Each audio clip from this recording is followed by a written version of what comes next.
So we briefly discussed the logistic function when we talked about parent functions, but now we are going to be talking about them more in depth, analyzing them, identifying domain, range, and other characteristics of the logistic function. So if you remember back to that unit, this picture that I have here is your parent function for the logistic function. And because it's the parent function, there's a 1 involved. So you can label this as a 1 if you'd like on your graph. In general, this is the equation that we have. The L in the numerator for the parent function is 1. But in general, we represent it by L, and that is known as our carrying capacity, or the maximum.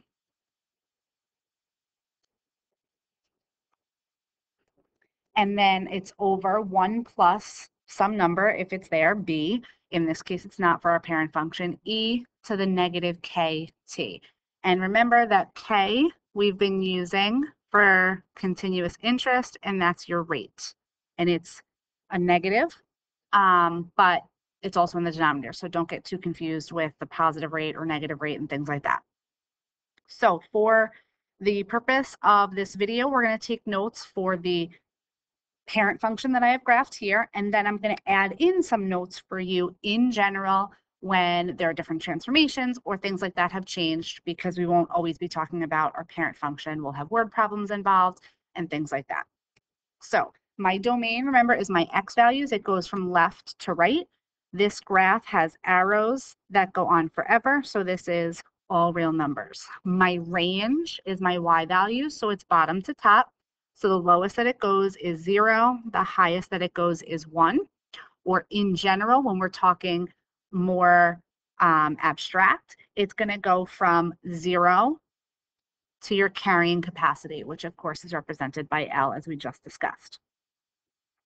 The reason that both of those have parentheses when we're talking about the range is because they are actually horizontal asymptotes that exist. So I'm going to jump around a little bit here. Your horizontal asymptotes for this particular graph is at y equals 1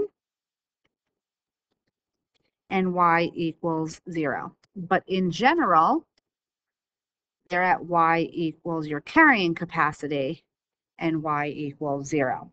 And we talked about this during the rationals unit, but our asymptotes are directly related to our end behavior. So for this specific parent function, my end behavior is the limit as x approaches infinity of f of x equals 1, and the limit as x approaches negative infinity of f of x equals 0. In general, my end behavior would go to the carrying capacity on the right towards positive infinity, and the 0 would not change on the left. So if you wanted to, you could put that in your notes as well. Now, because I have asymptotes on both the top and the bottom, this function is bounded. It's bounded both above and below, so it's just bounded. There are no local extrema. It is a continuous function. It is increasing.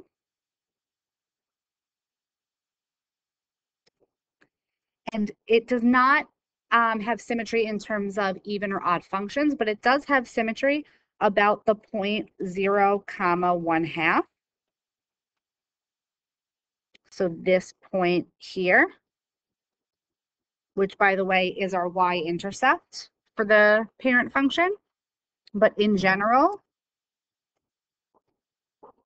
it would be 0, L over 2, or your carrying capacity divided by 2. So these are your generic characteristics of our logistic function, specifically talking about our parent function. So what is a logistic function? Why does it exist? Well, logistic function is obviously related to an exponential function because it does contain e to a power. And when you think of exponential functions grow unrestricted. So if I have exponential growth,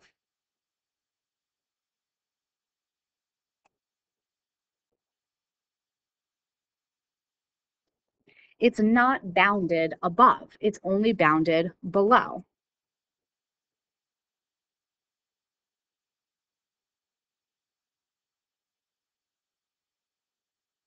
And that's a problem when it comes to some real life scenarios. Think about population growth. Think about growing of a plant. I can't grow forever. The limit is infinity. That doesn't make sense in real life scenarios. So a logistic function puts a bound on some of our scenarios. And that's why a logistic function is more realistic in real world problems, which we'll see mostly for population. So let's take a look at an example.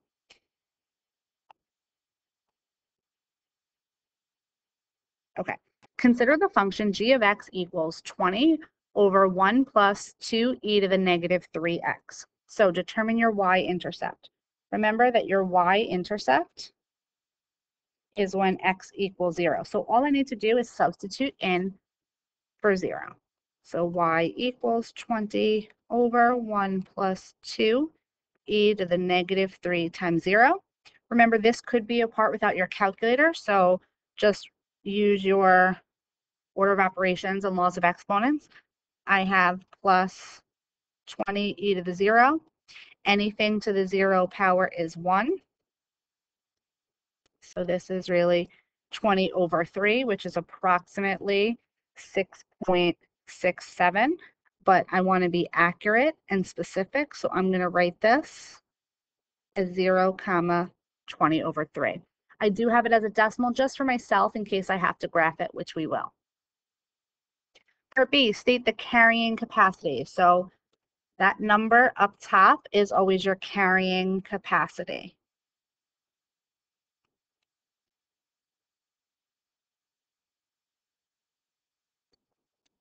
So my carrying capacity is 20.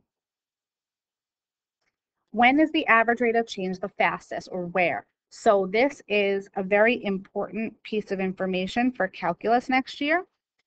Your carrying capacity, half of that is where your average rate of change is going to be the fastest. So if I go back to the parent function for a second, average rate of change is related to slope. So my slope is the fastest here, where it's kind of like squiggling almost. So that is going to be your fastest average rate of change. So in this particular question, it's 20 divided by 2. So at x equals 10, the average rate of change is the fastest. Horizontal asymptotes, remember there are 2 of them. It's what bounds our function, one below, one above. So this is going to be at y equals 0 and at y equals 20. And now they want us to sketch a picture.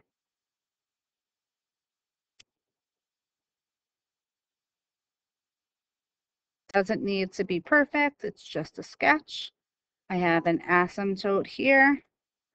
I have an asymptote here. I have a y-intercept here. And then it's going to hug that asymptote and hug that asymptote. Okay, it's not great, but it's just a general sketch given my information. I'm going to label my y-intercept since I did plot that point. And notice how somewhere around 10, it looks like my slope is the fastest. So that is your logistic function. There's one more example for you guys to try.